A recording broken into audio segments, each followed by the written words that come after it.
You all for joining us today at Ramstein. We've just concluded the 8th Ukraine Defense Contact Group meeting, and it was great to start the new year by deepening our coordination as we work together for Ukraine's self-defense. As President Biden has said, this is a decisive decade for the world, and this is a decisive moment for Ukraine's struggle to defend itself. So this contact group will not slow down. We're going to continue to dig deep, and based upon the progress that we've made today, I'm confident that Ukraine's partners from around the globe are determined to meet this moment.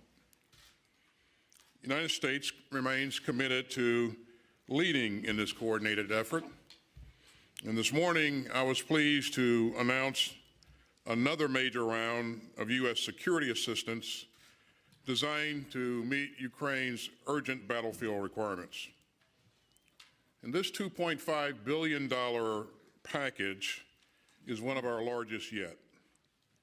It helps Ukraine meet its air defense needs with additional NASAMS munitions and 8 Avenger air defense systems.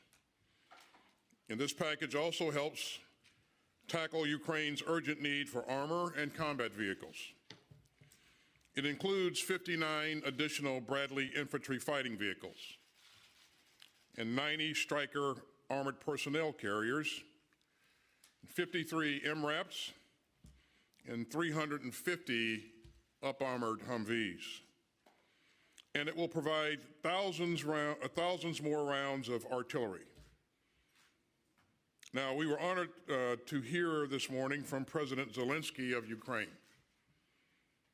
And let me also thank several other brave Ukrainian leaders for joining us today. And that includes my good friend, Minister Oleksiy Reznikov, the Minister of Defense, and Lieutenant General Moishuk, the Deputy Chief of Defense. Their presentations gave us a firsthand account of what Ukraine's military and citizens are facing. Today's meeting focused on Ukraine's needs for air defense and armor.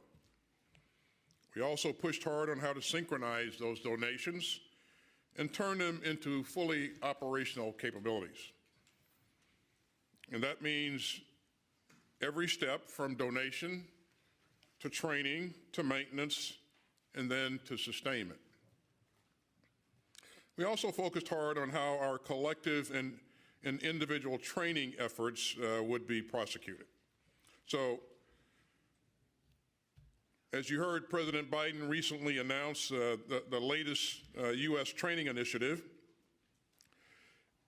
and it builds on U.S. programs to train Ukrainian troops dating back to 2014. Other countries are stepping up with their own initiatives, and many are joining the European Union's military assistance mission. And meanwhile, we're also continuing to strengthen our defense industrial bases through the work of the National Armaments Directors under the auspices of this contact group. And all of these efforts underscore how much we've deepened our cooperation since the contact group began last April. Our work shows how much nations of goodwill can achieve when we work together. And it shows our long-term commitment to supporting Ukraine against Russia's unprovoked aggression. Now, as we saw again just days ago in Dnipro, Russia continues its assault on Ukraine's civilian and critical infrastructure. And Russia continues to bombard Ukraine's cities with cruise missiles and drones. But the Ukrainian people stand defiant and strong, and Ukrainian troops are bravely defending their country and their fellow citizens. As Russia's cruelty deepens, the resolve of this contact group grows. And that's clear from the announcements that we've heard today. And I'll start with air defense. Several countries have come forward with key donations that will help protect Ukraine's skies and cities and citizens. And France, and Germany, and the UK have all donated air defense systems to Ukraine, and that includes a Patriot battery from Germany. And that's especially important coming alongside our own contribution of a Patriot system. And the Netherlands is also donating Patriot missiles and launchers and training. Meanwhile, Canada has procured a NASAM system and associated munitions for Ukraine. And so these air defense systems will help save countless innocent lives. We're also pushing hard to meet Ukraine's requirements for tanks and other armored vehicles. The UK has announced a significant donation of Challenger 2 tanks for Ukraine. And this is the first introduction of Western main battle tanks into Ukraine. And I also commend our British allies for making this decision.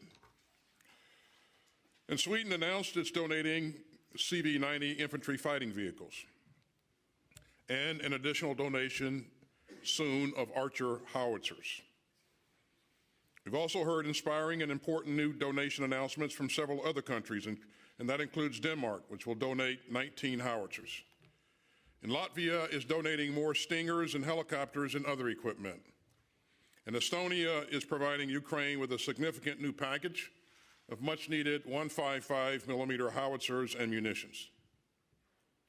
Now, all of today's announcements are direct results of our work at the Contact Group.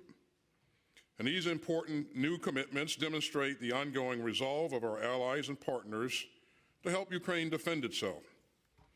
Because this isn't just about Ukraine's security, it's also about European security, and it's about global security. It's about the kind of world that we want to live in. And it's about the world that we want our children and grandchildren to inherit. The members of this contact group are standing up for a world where rules matter, and where rights matter, and where sovereignty is respected, and where people can choose their own path, free from tyranny and aggression. And I'm confident that this group will remain united, and we'll continue to build momentum. We'll support Ukraine against Russian aggression for the long haul. And we'll continue to work toward a free and secure Ukraine.